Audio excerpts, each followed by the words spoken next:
It's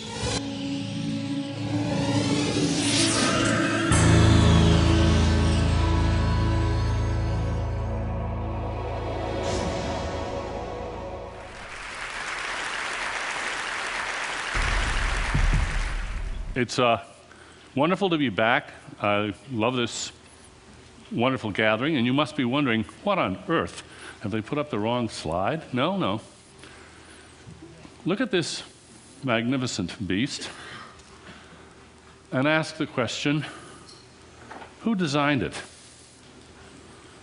This is TED, this is Technology Entertainment Design, and there's a dairy cow. It's a quite wonderfully designed animal.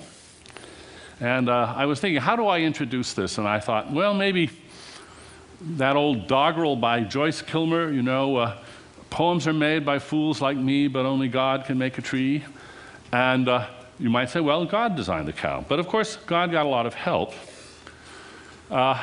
This is the ancestor of cattle. This is the aurochs. And it was designed by natural selection, the process of natural selection over many millions of years. And then it became domesticated thousands of years ago. And human beings became its stewards. And without even knowing what they were doing, they gradually redesigned it and redesigned it and redesigned it. And then more recently, they really began to do sort of reverse engineering on this beast and figure out just what the parts were, how they worked, and how they might be optimized, how they might be made better. Now, why am I talking about cows? Because I want to say that much the same thing is true of religions. Religions are natural phenomena. They're just as natural as cows. They have evolved over millennia. They have a biological base, just like the aurochs. They have become domesticated, and human beings have been redesigning their religions for thousands of years. This is TED, and I want to talk about design. Because what I've been doing for the last 4 years, really since the first time you saw me, some of you saw me at TED when I was talking about religion, and in the last 4 years, I've been working just about nonstop on this topic. And you might say it's about the reverse engineering of religions. Now, that very idea, I think, strikes terror in many people, or anger, or anxiety of one sort or another.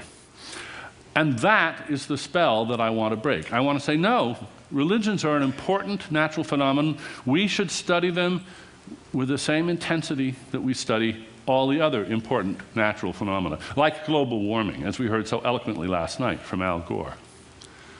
Today's religions are brilliantly designed, brilliantly designed.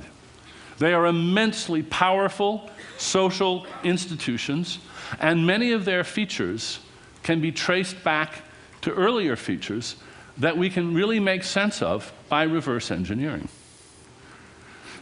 And as with the cow, there's a mixture of evolutionary design, designed by natural selection itself, and intelligent design, more or less intelligent design, and redesigned by human beings who are trying to redesign their religions.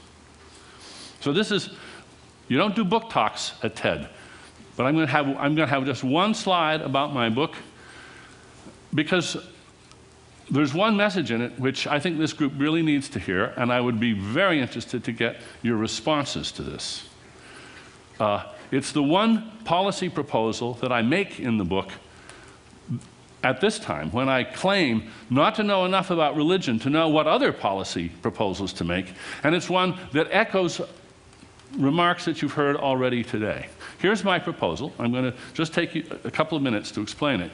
That education in world religions, on world religions, for all of our children, in primary school, in high school, in public schools, in private schools, and in homeschooling.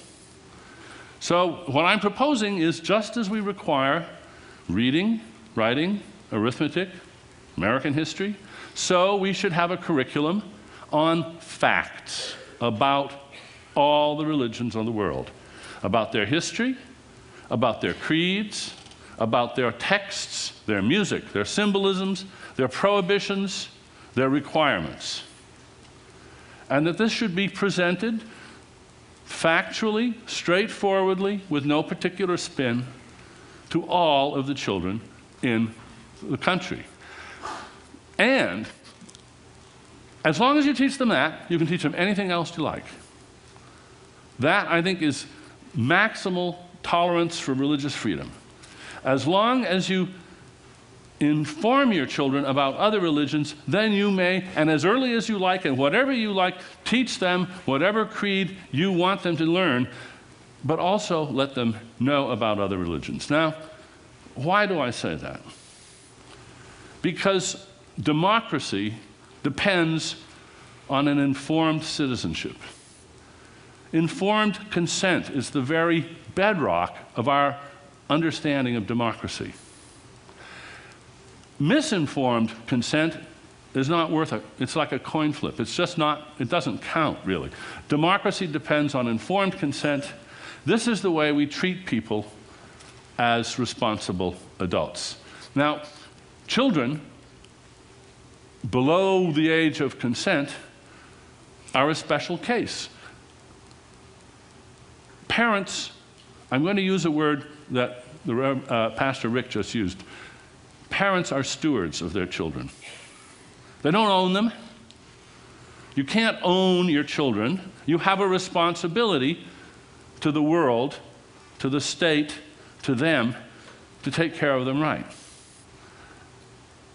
You may teach them whatever creed you think is most important, but I say you have a responsibility to let them be informed about all the other creeds in the world too. Now, the reason I've taken this time is I've been fascinated to hear some of the reactions to this. One reviewer for a Roman Catholic newspaper called it totalitarian. It strikes me as practically libertarian.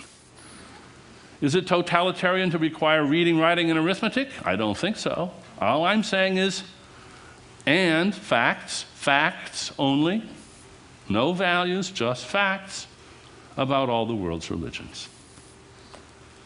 Another reviewer called it hilarious. Well, I'm really bothered by the fact that anybody would think that was hilarious. It seems to me to be such a plausible, natural extension of the democratic principles we already have that I'm shocked to think anybody would find that just ridiculous. I know many religions are so anxious about preserving the purity of their faith among their children that they are intent on keeping their children ignorant of other faiths. I don't think that's defensible. But I'd really be pleased to get your answers on that. Any reactions to that later. But now I'm going to move on. Back to the cow. This picture, which I pulled off the web, the fellow on the left is really an important part of this picture. That's the steward. Cows couldn't live without human stewards. They're domesticated. They're a sort of ectosymbiont. They depend on us for their survival. And Pastor Rick was just talking about sheep. I'm going to talk about sheep too. There's a lot of serendipitous convergence here. How clever it was of sheep to acquire shepherds. Think of what this got them. They could outsource all their problems. Protection from predators, food finding, health maintenance. The only cost in most flocks, not even this, a loss of free mating. What a deal. How clever of sheep, you might say, except, of course, it wasn't the sheep's cleverness. We all know sheep are not exactly rocket scientists. They're not very smart. It wasn't the cleverness of the sheep at all. They were clueless. But it was a very clever move. Whose clever move was it? It was a clever move of natural selection itself. Francis Crick, the co-discoverer of the structure of DNA with Jim Watson, once joked about what he called Orgel's second rule. Leslie Orgel what is still a molecular biologist, brilliant guy. And Orgel's second rule is evolution is cleverer than you are. Now, that is not intelligent design, not from Francis Crick. Evolution is cleverer than you are. If you understand Orgel's second rule, then you understand why the intelligent design movement is basically a hoax. The designs discovered by the process of natural selection are brilliant, unbelievably brilliant. Again and again, biologists are fascinated with the brilliance of what's discovered. But the process itself is without purpose, without foresight, without design. When I was here 4 years ago, I told a story about an ant climbing a blade of grass. And why was the ant doing it? Was because its brain had been infected with a lancet fluke that was needed to get into the belly of a sheep or a cow in order to reproduce. It was sort of a spooky story, and I think some people may have misunderstood. Lancet flukes aren't smart. I submit that the intelligence of a lancet fluke is down there somewhere between petunia and carrot. They're not really bright. They don't have to be. The lesson we learn from this is you don't have to have a mind to be a beneficiary. The design is there in nature, but it's not in anybody's head. It doesn't have to be. That's the way evolution works. Question, was domestication good for sheep? It was great for their genetic fitness. And here I want to remind you of a wonderful point that Paul McCready made at TED 3 years ago. Here's what he said. 10,000 years ago, at the dawn of agriculture, human population plus livestock and pets was approximately 0.1% of the terrestrial vertebrate landmass. That was just 10,000 years ago. Yesterday, in biological terms. What is it today? Does anybody remember what he told us? 98%. That is what we have done on this planet. Now, I talked to Paul afterwards. I wanted to check out to find out how he'd calculated this and get the sources and so forth. And he gave me a paper that he had written on this, and there was a passage in it which he did not present here, and I think it is so good I'm going to read it to you. Over billions of years on a unique sphere, chance has painted a thin covering of